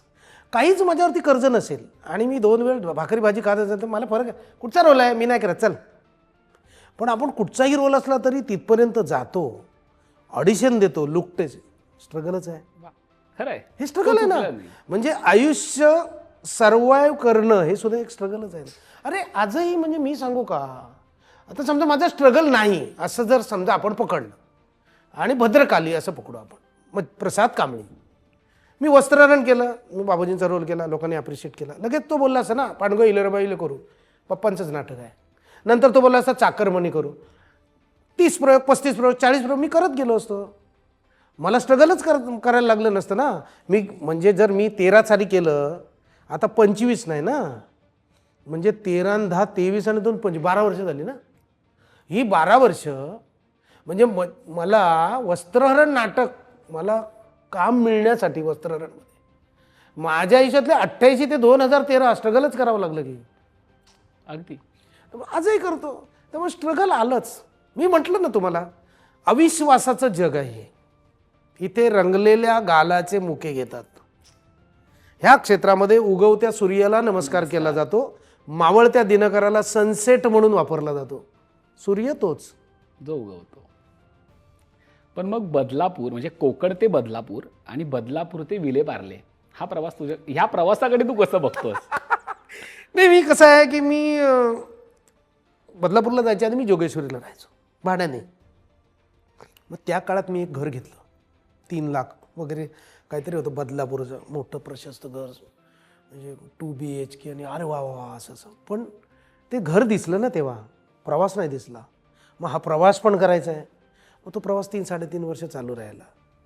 म्हणजे एका नाटकासाठी मी बदलापूरवरनं अपडाऊन करायचो. पास होतं म्हणून ठीक आहे, सेम. ते मी म्हटलं ना, त्या नाटकात नंतर मी दिसलोच नाही. निर्माता म्हणाला तू काम करणार, दिग्दर्शक म्हणाला नाही नाही. मग ते शेवटी असतात ना, आपला कोणतरी आहे तो काम करणार असतं ना, ते साहजिक आहे. तर ते करत असताना मी 6 महिने जे स्ट्रगल केलं ते तिथून केलं. मग बदलापूरवरनं माझं स्ट्रगल चालू होतं. मग मी हे नोकरी पण करायचो, हे पण करायचो, असं करत करत करत करत मग एका दिवशी ना, मी म्हणतो ना वन्स अगेन बायको क्रेडिट गोज टू, कारण डेअरिंग करायला कुठेतरी साथ द्यायला लागतो, मोरल सपोर्ट तर लागतो. ती बिचारी काय नोकरी नाही करायची. मग एक दिवस माझ्या असं लक्षात आलं की बदलापूरपेक्षा मीरा रोड जवळचं आहे या. मग मी बदलापूरवरनं तसंच ठेवलं, विकलं नाही. म्हणजे त्याचा 3,000चा हप्ता होताच, प्लस 2,500 रुपये भाड्याने मीरा रोडला शिफ्ट झालो. पण मीरा रोड तसं जवळ नाही ना, वाटतं तेवढं जवळ नाही. मग मीरा रोडला मी शिफ्ट झालो. ते 1 BHK होतं. मी, माझी मुलगी आणि असं आम्ही, छोटी होती माझी मुलगी तेव्हा. मग आम्ही शिफ्ट झालो. मग मी बदलापूरचं घर लॉसमध्ये विकलं. ते सगळे पैसे महानगर कोऑपरेटिव्ह बँकेत भरून टाकले, माझं लोन संपलं. असं चला आता फक्त 2,500. पण एक कंडिशन अशी होती की 2,500 रुपये महिन्याचे पैसे द्यायला माझ्याकडे पैसे नसायचे.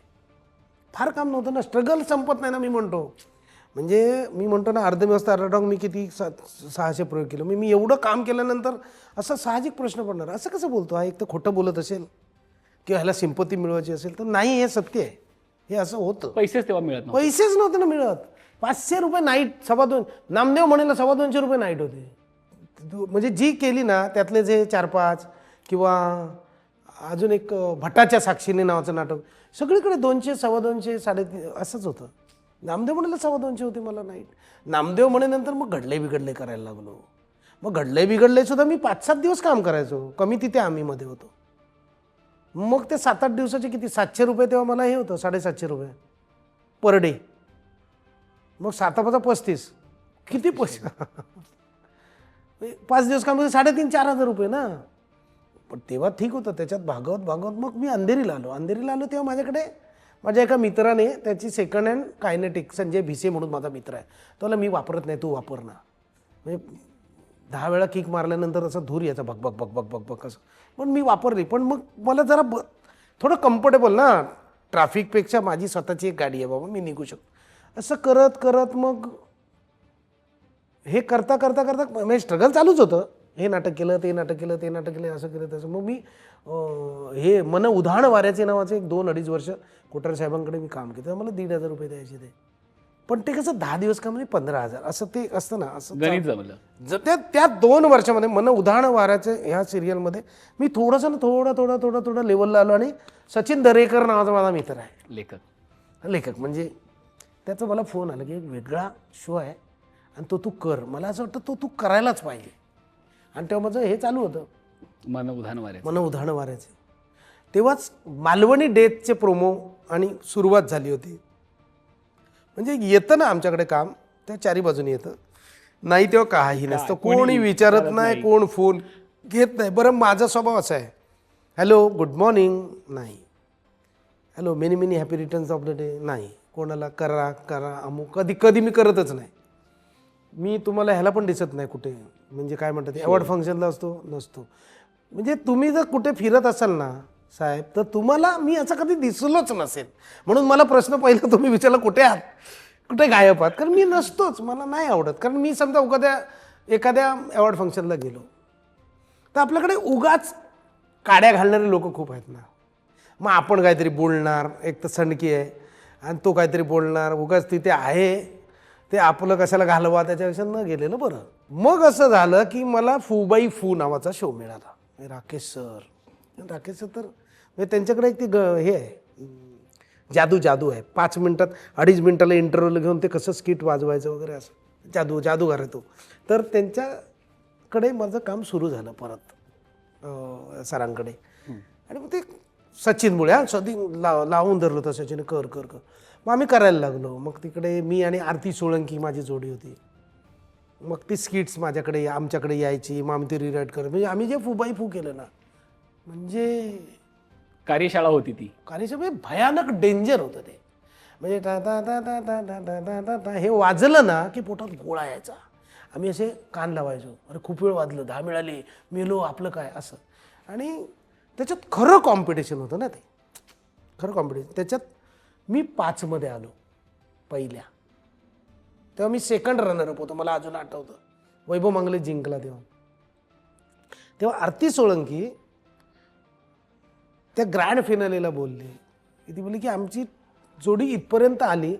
मला तर असं वाटलेलं की काढण्यासाठी ज्या जोड्या घेतात त्यालाच घेतलं असेल, मला असंच वाटलेलं. कारण जे यायचं ना, फार काय सॉलिड स्किट यायची नाही. म्हणजे आता ठीक आहे, लेखक म्हणून मिरवत असतील, पण भल्या लेखकांची स्किट आम्ही रिराईट केलेली आहे. आणि आरती बोलली, तिने 42 स्किट केली, त्याच्यातली 40 स्किट दिग्याने रिराईट केली, म्हणून आम्ही इथपर्यंत पोहोचलो. म्हणजे चांगली मैत्रिणींनी बोलायचं, तिने डेअरिंग पण केलं. आरतीने बोलली, त्याने केलं आणि सगळं क्रेडिट दिग्याला वगैरे. तिचा हात असं, ती जाम चिडखोर आहे ना, थोडी चिडते ना. तर शांत राहा, काय नाही, ठीक आहे ना. त्यांनी ठरवलं आहे कोणाला निवडून हे करायचं आहे, कोणाला जिंकवायचं, हे ठरलेलंच असतं. कुठेही जा, म्हणजे अगदी तिथपासून बिग बॉसपर्यंत रियालिटी शो जेवढे आहेत त्यांचं ठरलेलं असतं. मग त्यांच्या मर्जीतले काही लोक असतात, मग त्यांची मर्जी संपादन करण्यासाठी ज्यांनी स्ट्रगल केलेलं असतं. आमच्यामध्ये 2 गोष्टी, काम मिळवण्यासाठी एक स्ट्रगल करतो आणि एक मर्जी संपादन करण्यासाठी स्ट्रगल करतो. आणि मला असं वाटतं की त्यांचं काही चुकीचं नाही, पण मर्जी संपादन करून ते राहतात, तिथेच टिकतात, त्यांच्याकडे कामं असतात, सगळं असतात. असे अनुभव पण आलेत ना. म्हणजे असे बरेचसे लोक आहेत जे मिठी मारतात, ते क्या तुझ्या जॉनरचं नाही रे.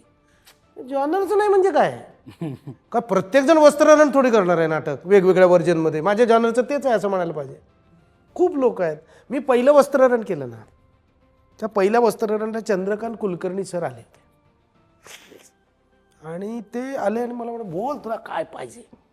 सर एखादं नाटक, एखादी सिरियल, एखादा अमुक. तुम्ही सगळे खुश झालं. अरे सरांनी विचारलं. 2013ची गोष्ट सांगतोय. आत्तापर्यंत मी त्यांच्याबरोबर कधी काम नाही केलं. मी 10 वर्षात माझ्या जॉनरचं काय आलंच नसेल, असं कसं होईल. असं नाही.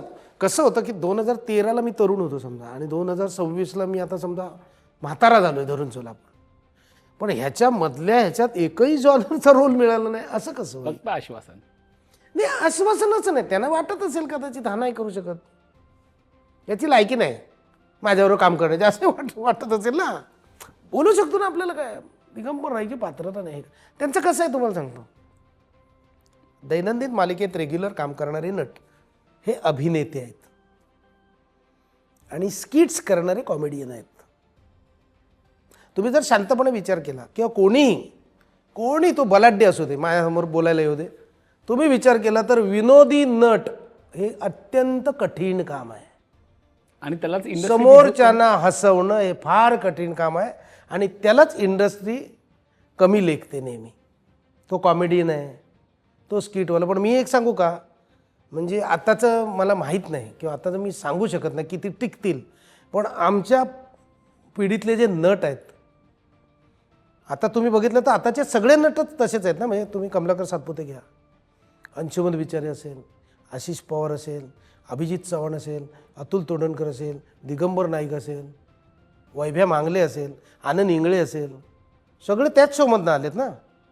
पण अप्रतिम अभिनेते आहेत की नाही कुठच्याही. फक्त कसं असतं की तुमच्या नशिबाने तुमच्या जॉनरचं त्या ठराविक पिरियडमध्ये तुम्हाला काम मिळणं हे नशीब आहे आणि मिळाल्यानंतर बॅटिंग करणं हे आपलं कर्तव्य आहे, कर्तृत्व आहे. तर असे सगळे आहेत आणि त्यांनाच नट समजत नाही ते. म्हणजे डेली सोपमध्ये एक सिरियस भूमिका करणारा नट आहे, सॉलिड अभिनेता आहे तो.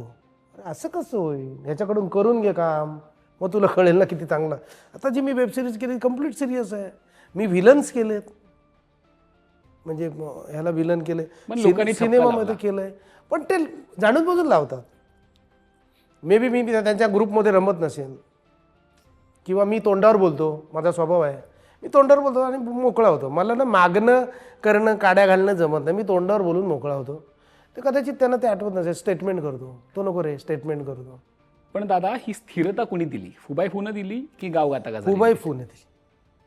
गावगाता गजाली खूप आत्ताच आहे ना शो. गावगाता गजाली बरं झालं तो चांगला विषय काढला. हा, कारण की तसं फुबाई फू मध्ये दिगंबर नाईक हा मला काय म्हणायचं आहे, एकीकडे तुम्ही मालवणी स्टॅम्प मारणार, मग रात्रीचं खेळ चालेमध्ये दिगंबर नाईक का नाही? अस्सल मालवणी आहे ना मी. लोक विचारायची, लोक फोन करायची त्यांना. म्हणजे जी तुम्ही पात्र घेतली, कोण पुण्याचा आहे, कोण औरंगाबादचा आहे, कोण ठीक आहे, म्हणजे ते मी त्यांच्याबद्दल काही वाईट वाटत नाही. पण तो तथाकथित जो तेव्हाचा चॅनल हेड होता त्याला काय माहीत नव्हतं. तो माझा खूप जुना मित्र निलेश मयेकर, खूप जवळचा मित्र. एका ग्लासात अर्धा चहा प्यायलोय आम्ही माहीमला किती वेळा. मी नव्हतो तेव्हा. कोकणातले दोघंही. तो मी बोललो ना तुम्हाला, त्या लोकांनाच आम्ही नको असतो. म्हणजे आता झी मराठीला पण कित्येक तुम्हाला मी हे दाखवू शकतो, एक्झिक्युटिव्ह प्रोड्युसर जे अस्सल मालवणी आहेत त्यांना आम्ही नको असतो. आमचा काय प्रॉब्लेम आहे माहीत नाही. म्हणजे आताच नाही, हवा येऊ दे वेळेला पण तेच होतं. म्हणजे मग कसं आहे की आत्ता एक सिरियल चालू आहे की कुठची तरी, मला परवा मी कोणाची तरी बोलताना मला कळलं त्याच्यात मालवणी कपल आहे, पण म्हणजे काम करणारे दोघंही मालवणी नाही आहेत. ठीक आहे, म्हणजे मला काही दुःख नाही. झी मराठीला मी सांगतो ना तुम्हाला, एक सिरियल होती तिथे पण ती पण मालवणी होती. म्हणजे मालवणी जे कोकणातल्या जॉनरचे आणि कोकणातल्या भाषांमध्ये जे प्रोजेक्ट होतात त्याच्यात हवा येऊ द्यासाठी झालं होतं विचार. कोणी नाही विचारणं नाही, मी स्ट्रगल केलं होतं की. स्ट्रगल तुम्ही म्हणता, मी केलं होतं. मी त्या साबळेला फोन केला होता, त्याच्यानंतर एकदा मी बऱ्याच वेळा फोन केला होता. पण मला तेव्हा असं कळलं की नको, तो आपल्याच मालवणी कोणतरी एका ईपीने सांगितलं. पण ठीक आहे, मला काय म्हणजे मी सांगू ना, माझं एक आहे, माझ्या नशिबाने माझ्याकडे येणार, माझ्या नशिबात नाही तर नाही येणार. गावगाथा गजालीमध्ये नव्हतोच मी, माहिती आहे का तुम्हाला. आधी 6 दिवस माझं कास्टिंग झालं आहे, ते पण त्याच्यासाठी मी 70 फोन केले असतील. मी 2 तास, आता सांगतो फुबाई फू नंतरची गोष्ट आहे ना, 2 तास मी झी मराठीच्या त्या वरळीच्या ऑफिसला वाट बघत बसलो होतो. त्याने मला बोलवलं होतं ते चॅनल हेडने, तो मयेकरने. मी गेलो 2-1.5 तास. त्याच्यामध्ये एकदा संतोष आला, हा कोण तो काणेकर आणि शैला. मला म्हणाली का आलास तू? म्हटलं मी तर भेटायला आलो आहे निलेश सरांना. अरे नाही आहे तो, वाटतं तो नव्हता तिथे आणि मी तिथे बाहेर बसलो होतो 2 तास. हे स्ट्रगल नाही झालं. फुबाई फू नंतर ना ओळख, हे बुम, म्हणजे स्थिरता म्हणूच शकत नाही आपण. फुबाई फू मिळाली त्याच्यामुळे स्थिरता आली असती तर मला थांबवायलाच लागलं नसतं. किंवा मग मी ते म्हणतो ते, किंवा मला असं वाटतं की काही गोष्टी मी नाही करू शकत. आजी लांगुल चालन, नाही राखतात तर काय करणार. बरं मी माझं काम आहे ना, मी वाजवतो ना. मग माझं कास्टिंग झालं. बरं ते गावगाता गजालीमधल्या ज्या गजाली होत्या माहीत आहे, ते चौघे बसतात एक गजल, त्याच्यात पण नव्हतो मी, त्या गजलीत पण नव्हतो मी. तिकडे गेल्यानंतर मग फोन आला चॅनलकडनं की अरे त्याला मग आता इन पण करूया. मग मला गजलीत इन केला. परमेश्वरच्या कृपेने असेल किंवा मला काय जी थोडी ॲक्टिंग येते त्याने असेल किंवा त्यात काळात नशीब माझ्याबद्दल किंवा वेळ माझ्या बाजूने असेल, सगळ्यात हिट मी आणि माझा तो छोटा माझ्या मुलाचा रोल करायचा आणि माझ्या बायकोचं काम करायचं. आमचं कुटुंब हिट झालं सुहास. सो तुम्ही कितीही बोला, त्याच्या मनात असेल तो देतो. पण स्थिरता नाही सांगू शकत ना. कारण कसं आहे बघा, आळवावरचं पाणी आहे, टपकन कधी पडेल सांगता येत नाही. म्हणजे आज माझ्याकडे काम आहे, उद्या माझ्याकडे काम असेल सांगता येत नाही ना. मग त्याच्यासाठी मला असं वाटतं की ते काही ग्रुप्स आहेत, काही कंपूज आहेत, ते त्यांच्या लोकांना ॲडजस्ट करून घेतात. किंवा त्याच्यामुळे पण कदाचित मी त्या कुठल्या ग्रुपमधला नसेन किंवा त्यांच्याबरोबर मी कम्फर्ट झोनमध्ये त्यांच्या नसेन म्हणून ते मला बोलवत नसेल. बरं माझं कोणाशीच वाईट नाही, कोणीही माझं कोणाशी वाईट. आता मागणं मला शिव्या घालत असतील तर माहीत नाही हां, पण माझं बाबा कोणाशीच वाईट नाही. स्पष्ट बोलण्याचा फटका बसलाय किंवा बसतोय का? मला नाही वाटत असं. म्हणजे मला काय म्हणायचं की कदाचित हो, कदाचित नाही. तोंडावर बोलत नसतं. मला काय म्हणायचं, तोंडावर बोलत नाही, मागणं बोलतात, मला माहिती आहे. मग कोणतरी फोन करतो, आपल्या इंडस्ट्रीत आहे ना, आपल्या काय तुमच्या इलेक्ट्रॉनिक मीडिया, मागणं सांगण्यात खूप इंटरेस्ट असतो. तुला माहीत आहे निलेश तुझ्याबद्दल काय बोलत होता, खूप इंटरेस्ट असतो सांगण्यात. तर तसे मलाही फोन येतात की अरे तुझं काय झालं आहे का. एकदा मला संजय खापरे माझा खूप जवळचा मित्र आहे.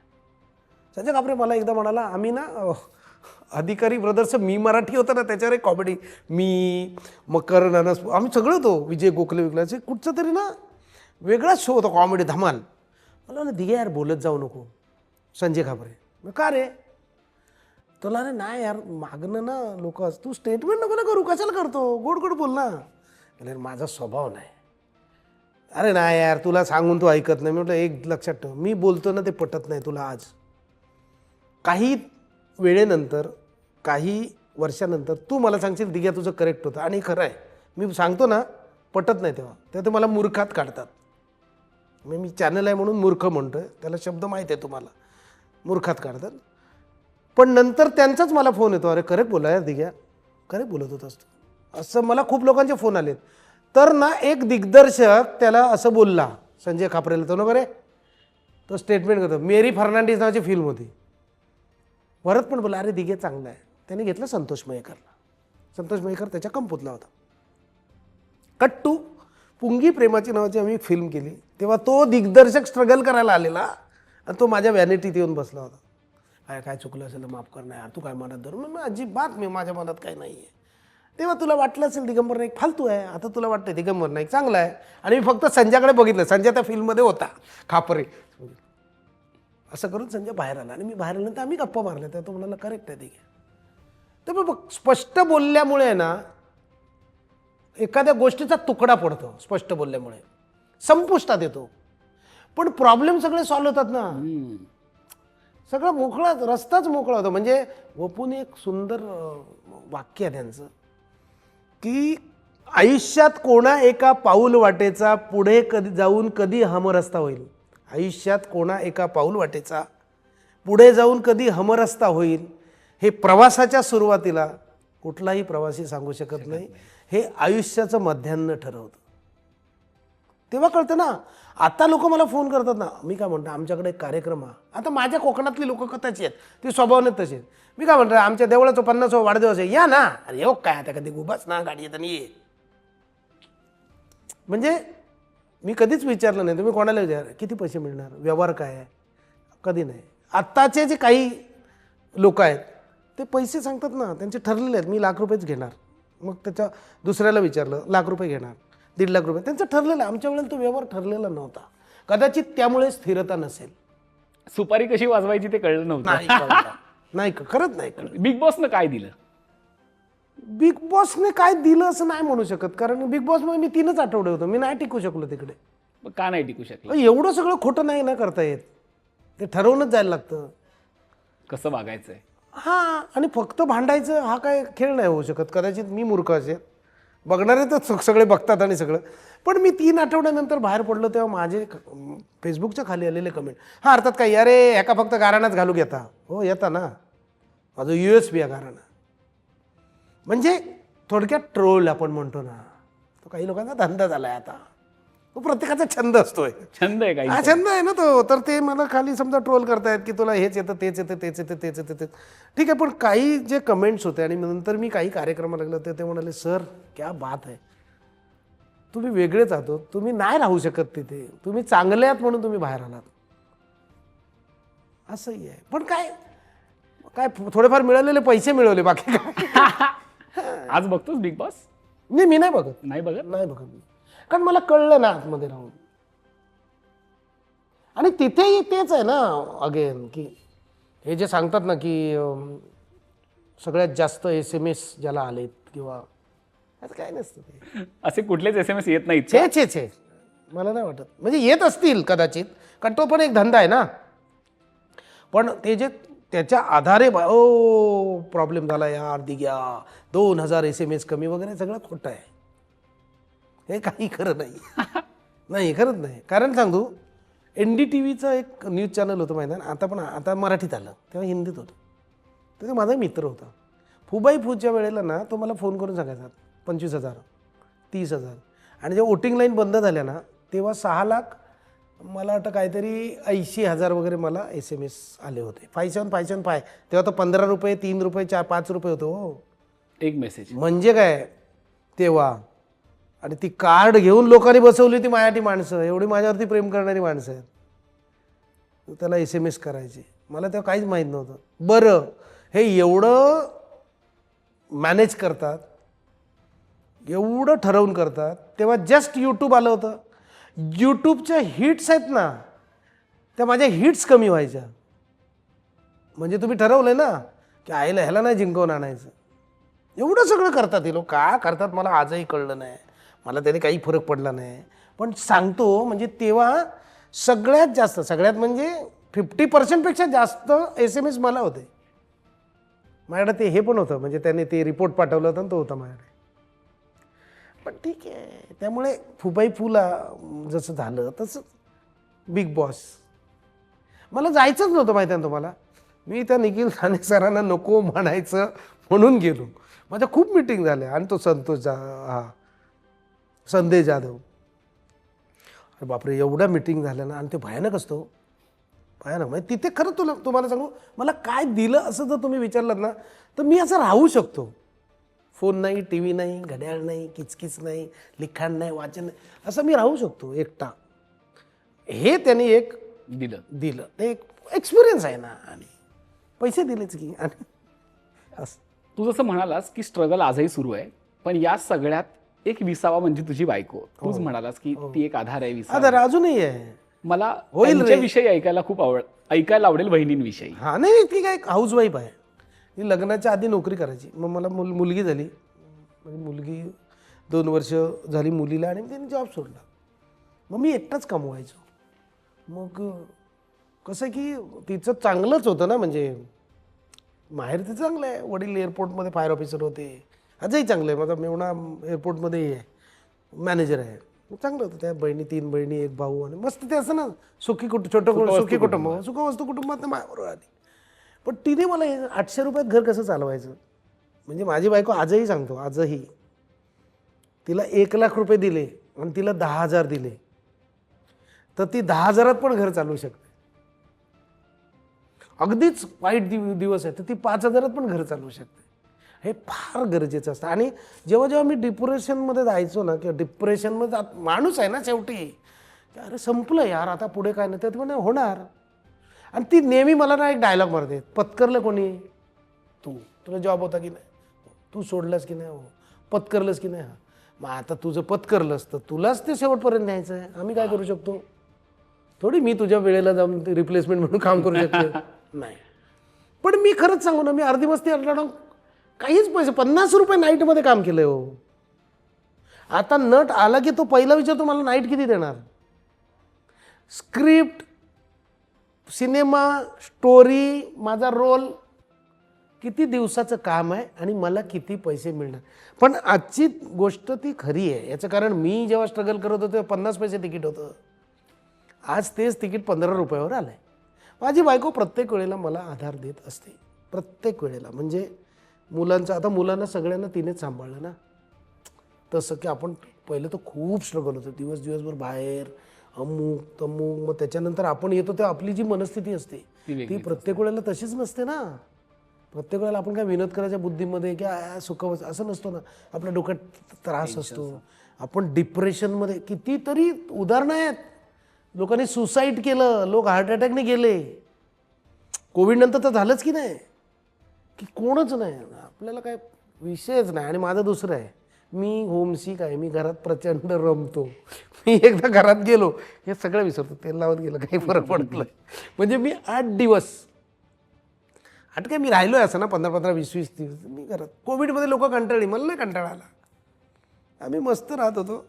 मी माझी 2 मुलं पण मस्त आहेत. म्हणजे माझी मुलगी लॉयर आहे, त्याच्यावर मुलगा माझा BMM करतो, ते माझ्या क्षेत्रामध्ये आहे. फक्त मी त्याला एवढंच बोललं की बघ, मी खूप स्ट्रगल केलं, मी तुला सांभाळू शकतो, पण आपल्या क्षेत्रामध्ये डॉमिनेशन खूप आहे. प्रत्येकजण तुला डॉमिनेट करणार. निलेश अडसूळने घेतलेली मुलाखत किती अप्रतिम झाली, तर तुमच्याच चॅनलमध्ये दुसरा कोणतरी म्हणणार नाही. ॲक्च्युली ना, तू असा प्रश्न विचारला असतास ना, सॉलिड. आता ते तिने म्हटल्यानंतर त्या विचारात राहायचं. काय ठीक आहे रे, 2 कान आहेत आणि पुढे जायचं, हे तू ठरव. मी मुलाला सांगितलं, देवाने 2 कान दिलेले आहेत. तुला प्रत्येकजण शिकवायला जाणार. तू कॅमेरामॅन असशील तर तुला सांगणार अँगल चुकला. तू दिग्दर्शक असशील तुला सांगणार शॉर्ट डिव्हिजन चुकलं आहे. अगदीच काय नाही तर तो बरोबर नाही रे असं म्हणणार. त्यामुळे तू ठरव, टेक्निशियन व्हायचं की ॲक्टर व्हायचं. ॲक्टरचे हाल तू बघितलेले असं. पण मला ना, मी आनंदी आहे. म्हणजे मला नाही, मी तुम्हाला सांगू, मी म्हणतो ना, माझ्याकडे 5 रुपये असले खिशात तरी मी असाच असतो. क्या बात. आता मला एवढी वर्ष लोक ओळखतात. आणि माझ्याकडे 50,000 असले तरी मी असाच असतो. मला काही फरक, माझ्याकडे गाडी नसली, मी ट्रेनने गेलो, मला काही फरक पडत नाही. काहीच फरक पडत नाही मला. कशाला फरक पडला पाहिजे? आपण कुठून आलोय ते आपल्याला मला माहित आहे ना. त्यामुळे मला काही फरक पडत नाही. पण माझ्या बायकोचा प्रचंड सपोर्ट असल्यामुळे मी इथपर्यंत पोहोचलोय. वा वा वा. या सगळ्या गोष्टींमध्ये अशी कुठली घटना होती, असा कुठला किस्सा होता ज्याने तुला असं वाटलं की माझं आयुष्य शाईन केलं, ज्यानं माझ्या आयुष्यातला एक आनंदाचा प्रसंग होता, किंवा आपण म्हणतो ना की आयुष्याला एखादी झळाळी मिळाली, असा एखादा किस्सा, असा प्रसंग आहे का ज्यानं आयुष्य थोडं बदललं पॉझिटिव्हली? नाही, म्हणजे पॉझिटिव्हली म्हणजे ॲक्टरचं आयुष्य पॉझिटिव्हली बदलणं म्हणजे त्याला सातत्याने कामं मिळणं, त्याला प्रचंड पैसा, प्रचंड प्रसिद्धी आणि असं. तर अशी कलाटणी फुबाई फू नंतरच झाली. फुबाई फूची जी 5-7 पर्व मी केली, त्या पर्वांनंतर खरी झळाळी मिळाली किंवा प्रसिद्ध म्हणजे नावाने जी मला ओळख मिळाली किंवा नावाने मी प्रत्येकाच्या घरात पोचलो बिकॉज ऑफ माझं हे म्हणजे फुबाई फू. आणि त्याच्या पलीकडे नाही, नंतर प्रसिद्ध झालेलाच होतो म्हणून मला नाटकात घेतलं ना लोकांनी, नाही तर आधी कशाला घेतलं असतं. अगदी असं आहे. पण अशी झळाळी म्हणजे असं नाही काय सांगता येत. अगदी. शेवटचा प्रश्न आहे, राजकीय नेत्यांसोबत सुद्धा तू दिसतोस, राजकारणात ऑफर आली आहे का? नाही, राजकारणात ऑफर म्हणण्यापेक्षा मी कामच केलं नाही का. मी चित्रपट सेनेचा उपाध्यक्ष म्हणून काम केलं, मी शिवसेनेचा उपनेता म्हणून काम केलं जेव्हा शिवसेना एकत्र होती. मग नंतर शिवसेना वेगळी झाली. आत्ता माझ्याकडे पद कुठचंच नाही आहे. मला पदाचं म्हणजे मला इवन मी आता मला आमदारकीची पण ऑफर दिली होती की, पण मला माहिती एकत्र असताना की वेगळे झाल्यानंतर? नाही, वेगळं झाल्यानंतर. पण गडबड कशी आहे की मला माहीत आहे माझ्यावरती 2.25 कोटी कर्ज आहे. माझं घर, माझी गाडी, माझं पर्सनल, आणि हे मला लाज नाही वाटत. आहे त्याचा हप्ता मी भरतो. ते असताना कुठे इकडे हे नको ते नाटकं करत बसतोय, बरोबर ना. आणि मला तसं काही मी फार रमलो नाही. मी उपाध्यक्ष म्हणून खूप काम केलं ना चित्रपटचे, लोकांचे पैसे वसूल करून दिले, लोकांसाठी झटलो. पण तात्पर्य काय होतं माहीत आहे ना, आपण त्याच्यात ब्लॅकलिस्ट होतो. मी चॅनलला फोन केला की मी चॅनलच्या प्रोड्युसरला फोन केला, तो म्हणला नको रे, दिघ्याला नको घेऊया, ते लपडी करेल रे तो. आणि मी ज्याच्यासाठी काम करतो त्याला काही पडलेली नसते. लोक फक्त हात धुवून घेतात. मला माहीत आहे ना. म्हणजे मी असं बऱ्याच लोकांचे पैसे वसूल करून दिलेत. म्हणजे बांदेकर अध्यक्ष आणि मी उपाध्यक्ष होतो ना. पण ती मी संधी कित्येक लोकांना म्हणजे बांदेकर जेव्हा सिद्धिविनायकला होते किंवा आजही आता मंगेश चिवटे काम करतात ना ते ह्याचं वैद्यकीय, मी कित्येक म्हणजे मला आता आठवत नाही पण बऱ्याच लोकांना मदत मिळवून दिली आहे. बऱ्याच लोकांना पाठवलं आहे हॉस्पिटलचं सॉल्व कर, हे कर ते कर. मला तो आरोग्यदूत म्हणतो, म्हणजे मंगेश चिवटे जे आहेत मग आरोग्यदूत म्हणतात मला, कारण मी करतो, मला हौस आहे. आणि राजकीय नेत्यांशी संबंध इन द सेन्स सगळे मित्रच आहेत ना बऱ्यापैकी. असं म्हणतात माणसाला 1 रुपयाचं जरी कर्ज असलं तरी रात्रभर झोप येत नाही, माणूस पैशांच्या विचारात असतो. आज तू 2.25 कोटी रुपयांचा उल्लेख केलास. हे कर्ज तुझ्या डोक्यावरती असताना आयुष्य जगणं खरंच सुसह्य आहे का? तुमच्यावर आहे. सुसह्य म्हणजे बघ, माझ्या काय वडिलोपार्जित करोडोची प्रॉपर्टी नाही की माझे वडील कोणतरी होते सॉलिड, नाही. मला शून्यातनं विश्व निर्माण करायचं आहे. मला चांगल्या घरात राहायचं आहे तर चांगले पैसे द्यायला लागणार, आणि चांगले पैसे, माझं काय बँक बॅलन्स नाही, मला बँकेचंच कर्ज काढायला लागणार. फार फार तर काय होईल, आता मी जेव्हा कर्ज घेतलं तेव्हा माझी एक समजा 10 रुपये किंमत होती. आज माझ्या त्या घराची किंमत 10 रुपयावरनं 1,00,000 आली ना.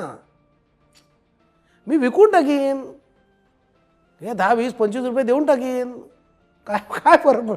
हे बघा तुम्ही कसं जगता. सकारात्मक सगळ्यांवरती कर्ज आहे हो, देशावर तर केवढं कर्ज आहे. आपण तर कोणीच अरे मी मला कसं ते चांगलं घर पाहिजे. मला काय होतं, पहिलं आपण नवरा बायको असतो तेव्हा वनरूम किचनमध्ये राहत, मग 1 मूल झालं समजा, 2 मुलं झाली, मग 1 BHK पाहिजे. त्यांना त्यांच्या अभ्यासाची प्रायव्हसी हे लागतं, आणि ते गरज आहे ना काय. आणि कसं झालं ते वाढलं कशामुळे सांगतो की कोविड आलं, रिसेशन आलं, नोटबंदी आली, वाढत गेलं ते वाढतंच ना. बऱ्याच लोकांचं वाढलं असणार, सांगतो एखादा दिगंबर नाही.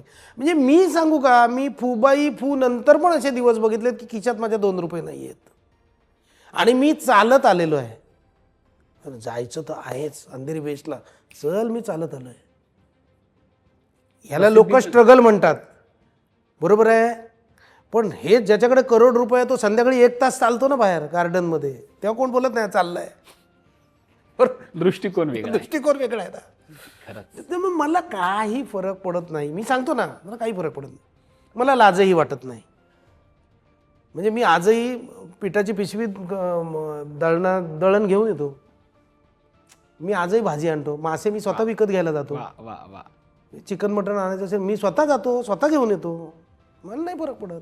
वा. असं आहे. त्यामुळे हे कर्ज आहे, हे फिटेल, नाही फिटलं फिटेल.